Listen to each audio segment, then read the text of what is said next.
Chers frères et sœurs en Christ, je m'adresse à vous aujourd'hui avec un cœur lourd et un esprit inquiet, car les paroles de notre bien-aimé pape résonnent dans nos âmes avec une urgence qui ne peut être ignorée. Les yeux fixés sur la Terre Sainte, le lieu de notre Rédempteur, le Saint-Père nous a tous appelés à réfléchir et à lancer un cri puissant.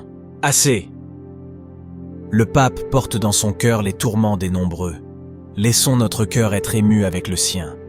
Pensons aux petits, dont les rires innocents sont étouffés par le bruit des explosions, aux personnes âgées, dont les yeux, remplis de sagesse et de jours passés, sont maintenant voilés par la fumée et les larmes. C'est un cri de justice qui émerge des profondeurs de l'âme, un appel qui résonne à travers les siècles.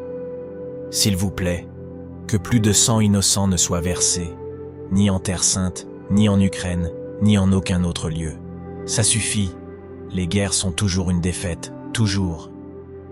Oui, frères et sœurs, c'est un commandement divin que les principes du droit humanitaire soient honorés, surtout dans la Gaza martyrisée, où le besoin crie vers le ciel. Il est impératif, il est nécessaire, il est urgent d'assurer des corridors humanitaires et d'apporter du secours à toute la population. Nous ne pouvons pas rester les bras croisés pendant que nos frères et sœurs souffrent. Nous devons être les mains et les pieds du Christ, apportant son amour et sa paix là où règne maintenant le chaos. Combien de vies ont été brisées? Combien de rêves détruits sous le poids du conflit? Le sang des innocents a trempé la terre, une terre qui a été sanctifiée par la présence même de Jésus.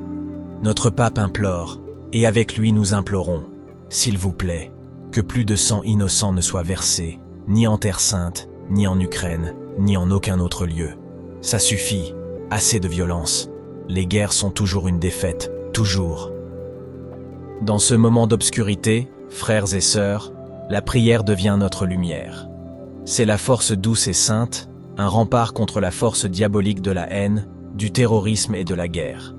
Chaque croyant est appelé à s'unir en solidarité avec l'Église en Terre Sainte, à la prière et au jeûne. Plier nos genoux en prière et humilier nos corps avec le jeûne enverra un message puissant au ciel, et sera un signe d'espoir sur terre. Et maintenant, élevons nos cœurs et nos mains vers la Madonna, refuge des pécheurs et mère de tous les peuples. Marie, étoile du matin, intercède pour nous. Prie pour la paix en Terre Sainte, prie pour la fin des conflits et des souffrances.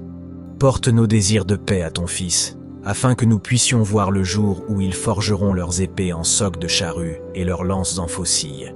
Une nation ne lèvera plus l'épée contre une autre nation, et ils n'apprendront plus la guerre. Amen.